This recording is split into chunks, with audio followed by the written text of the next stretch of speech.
ప్రజా ఫిర్యాదుల పరిష్కార వ్యవస్థలో భాగంగా జిల్లా నుండి వచ్చిన ఫిర్యాదులను సంబంధిత అధికారులు సకాలంలో న్యాయం చేయాలని జిల్లా కలెక్టర్ వెట్రిసెల్వి అన్నారు. ఏలూరులోని కలెక్టరేట్ కార్యాలయంలో ఈరోజు జిల్లా వ్యాప్తంగా ఏలూరు కలెక్టరేట్ వచ్చిన బాధితుల ఫిర్యాదులను స్వయంగా కలెక్టర్ తీసుకుని పూర్తిగా వివరాలు తెలుసుకున్నారు. ఫిర్యాదుల పరిష్కారంలో అధికారులు చొరవ తీసుకుని సత్వరమే బాధితులకు న్యాయం చేయాలని, లేని పక్షంలో సదరు అధికారులపై చర్యలు తీసుకుంటామని హెచ్చరించారు. ఈ కార్యక్రమంలో వివిధ శాఖల జిల్లా అధికారులు పాల్గొన్నారు.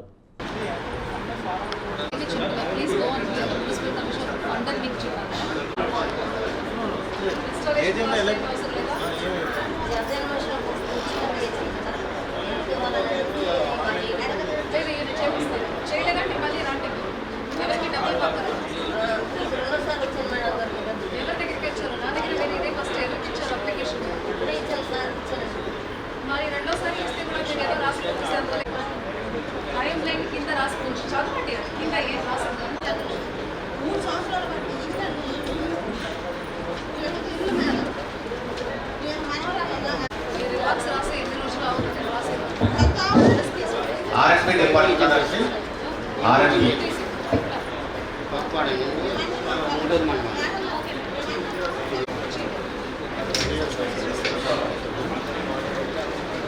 అమ్మాయి రెండు కుటుంబాలు మేడం అక్కడ